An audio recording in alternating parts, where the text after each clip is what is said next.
In this video, we're going to make a mob class that's going to allow us to spawn as many mobs as we want. The mobs we spawn will have random hit points, they'll be in a random location, and we'll make them a random race with random loot too. We're also going to give ourselves the ability to fight that mob, of course, and along the way we're going to add in a new potion as well. So let's get started. Okay, so we're going to add our mob class down below where it says player class. I'm going to start on line 8. However, it doesn't really matter exactly what line you're on. Just don't do it in the middle of your player class. This one's going to go just like the last one. It's going to be class, and then uppercase M for mob, def underscore underscore init underscore underscore, and then parentheses, self parentheses. And the idea there is self is a placeholder that's going to change depending on which mob it is that we happen to be talking about at any given time. Okay, so we'll go ahead and add HP just like we did before, except for this one's going to be random. We'll set that to be a random integer from 20 to 50. We'll make the mob's location be the result of a function we haven't defined yet called find open space. We'll define that after this. So once we find that open space, we'll draw the mob into it. I'm going to draw my mob as an anthersan, which is an ensign. Next, we'll give the mob a race, which we haven't defined yet, but we will in a minute. That'll be a list that we'll call races.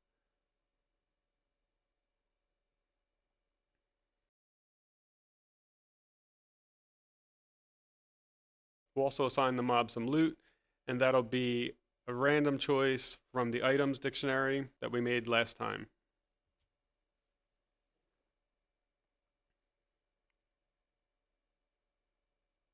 And yeah, I spelled choice there wrong. That was an accident. I fix that later. So go ahead and fix where it says random.choice and make it correct. Now let's just add in a luck function just for fun. And if the player is lucky, the mob will have extra loot. That'd be cool.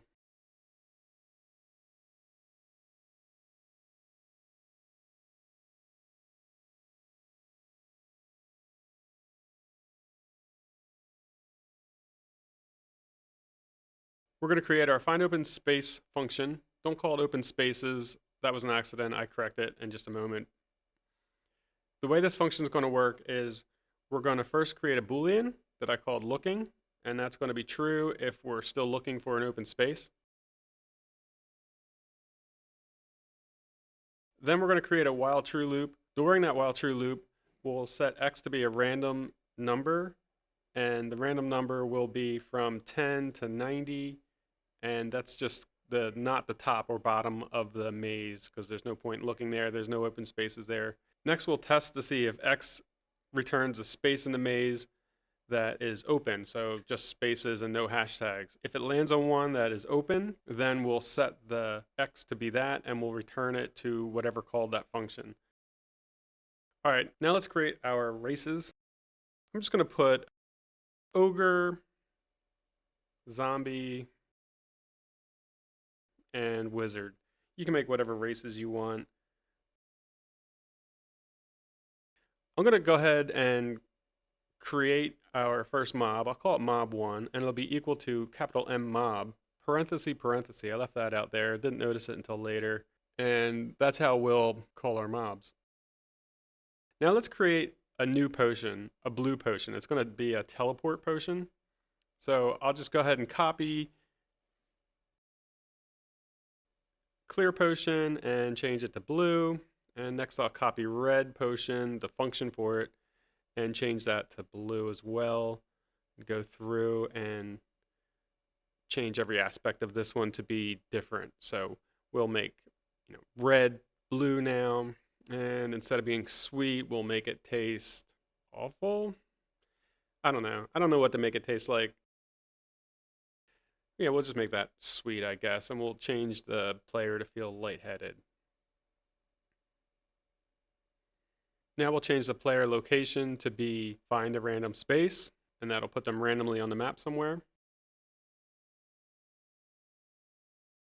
Make them go to a new place, like a couple new lines, and we'll say suddenly everything goes dark and you're in a new place.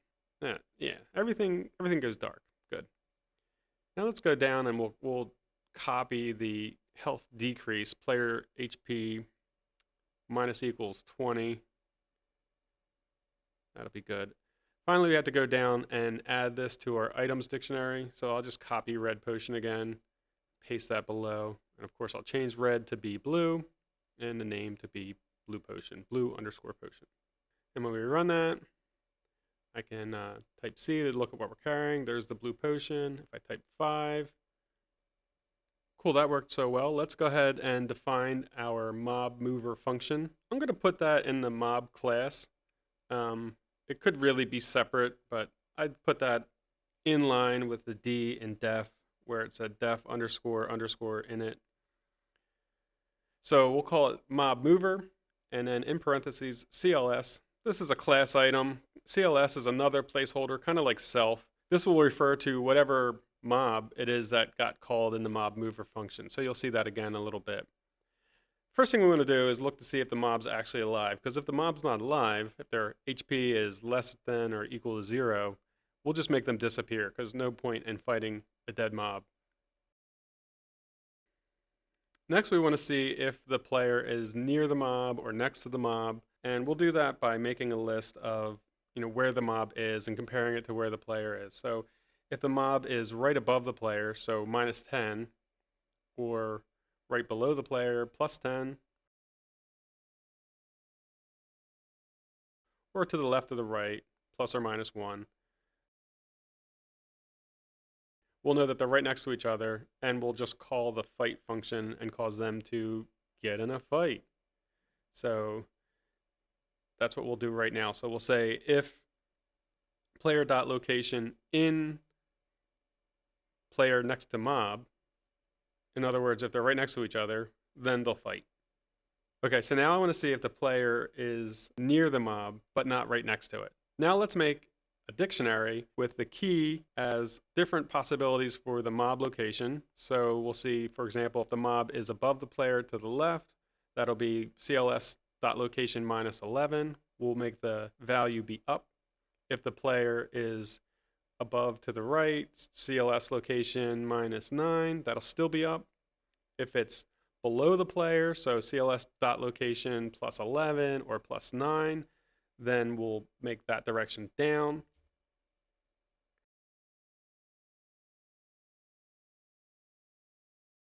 And finally, if they're to the left, CLS.location minus 2, that'll be left, or CLS.location plus 2, that'll be right.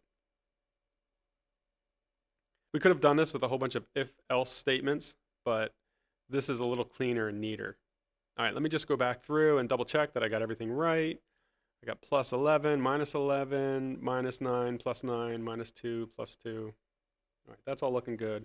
All right, now we're going to look through each one of these items in the dictionary. So we'll say for key, comma, value in player near mob dot items, parenthesis, quote, if key equals player dot location, colon. If that key is the same as the player's location, then we'll set the direction that the mob needs to go in to be the value.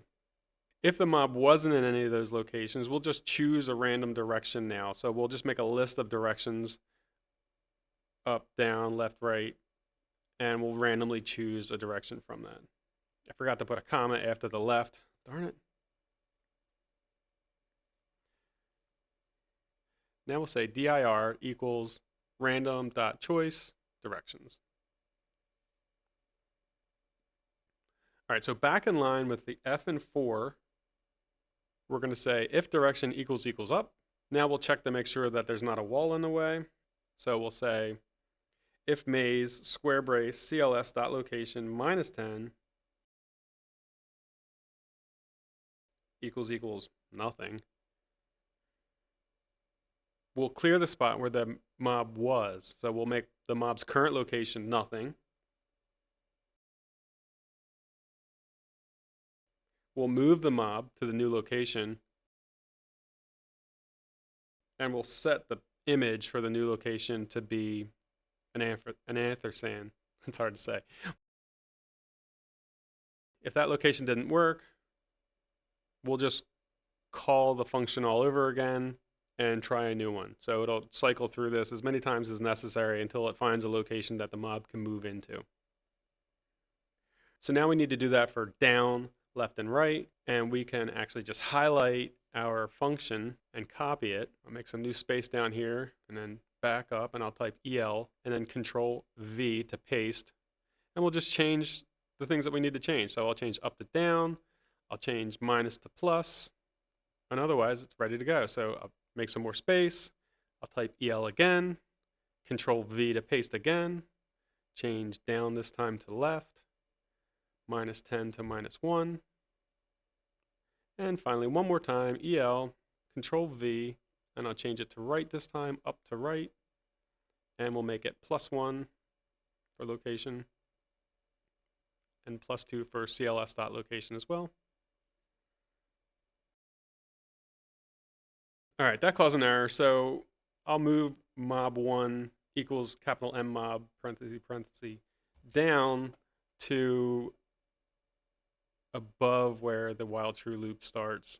I'll paste that in there, Control V, and I'll run it, and it should work better. What happened was all the things hadn't gotten defined before they were called. So, for example, the find open space wasn't defined yet.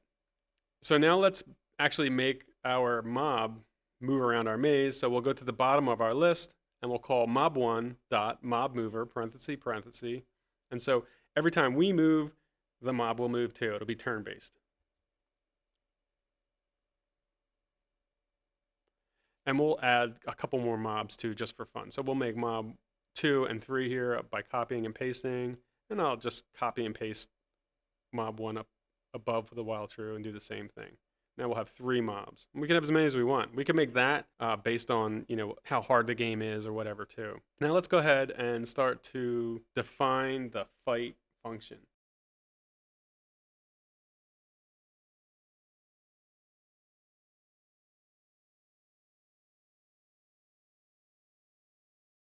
So first thing we're going to do is create a message, and we'll use an F string. You've been attacked by a CLS.race. So that'll be whatever race the mob happens to actually be, right?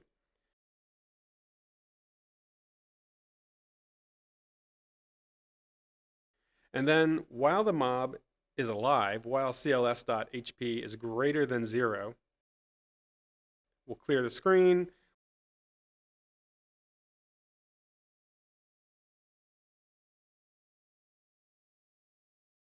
We'll print a message that they've been attacked, and we'll tell the player their health.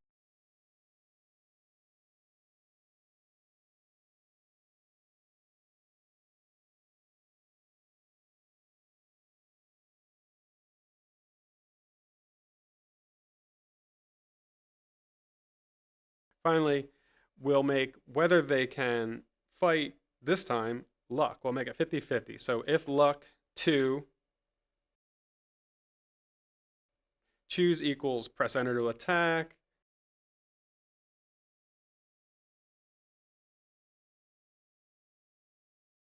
We'll make the damage a random integer from 0 to 10. If you make that number higher, it's going to give them like more fighting power. And then we'll subtract that damage from the mob. So CLS.HP minus equals damage. And we'll give a new message. Another F string, F quote, make sure there's no space between the F and the quote. You hit the curly brace CLS.race, causing curly brace damage, HP of damage. If they weren't lucky, that means that the mob is going to hit them. So it'll be basically the same thing. Damage equals random.randint parentheses 0, 10, except this time it's player HP minus equals damage. Same basic message here. We can just copy it and change it around.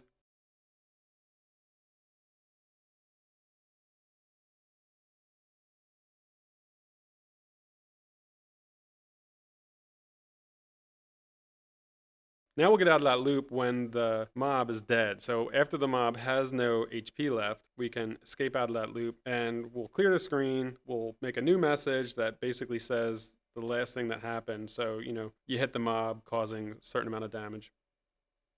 And we'll make a new F string that says killed the CLS.race.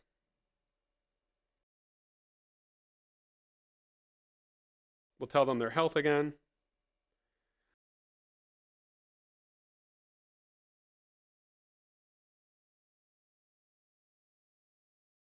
We'll set the maze location of the mob to be nothing because now the mob is dead. So we want them to disappear. And now let's find the loot. So we'll say for item in cls.loot, we'll print with another f string backslash over the enter key, and for new line, the CLS race was carrying a blank item, a curly brace item. Press Y to pick it up or enter to leave it. We'll let them choose. If they chose yes,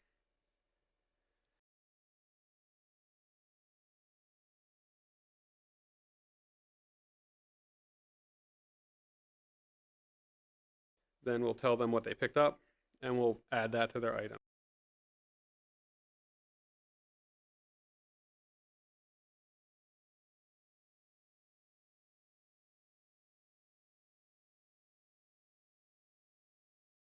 If they chose no, we'll say they dropped it, and we'll add this to a new dictionary that I actually haven't really dealt with yet, the dropped dictionary. Basically, I'm going to use that later in a part 5 maybe to have items that are randomly found or dropped by the player so that they can get more. So we'll say dropped.update parenthesis curly brace player.location : item, and that'll make a key and a value. The key will be player location and the value will be item, and we'll store that in that dictionary, that drop dictionary that we'll create in just a minute. Real quick, just as a stopgap, I'm going to make pause in the play here for 2 seconds, just let the player read what happened. I didn't have a convenient way to send all these messages back to the player loop, so I'll just put time.sleep parenthesis 2. So 2 is 2 seconds.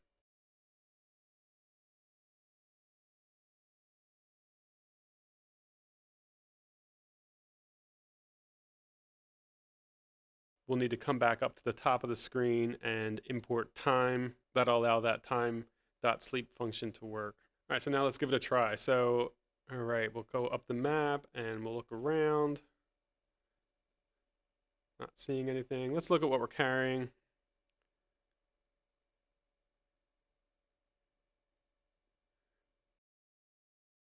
We'll open up the door. And there's a mob. So let's fight that mob. Okay, so we've been attacked by a wizard, and now we can press enter to attack. Make this bigger. And we could just keep pressing enter to keep fighting, and sometimes we hit it, sometimes it hits us more than once. Different damage every time because it's a variable.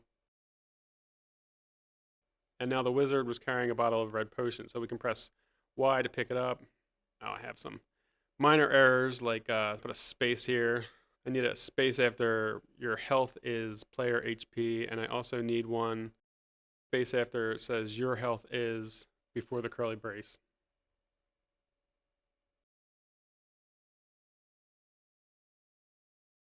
All right, I'll add HP to after it says the damage number, and finally just look over everything real quick and make sure I don't have any other minor typing mistakes, typos in here or there.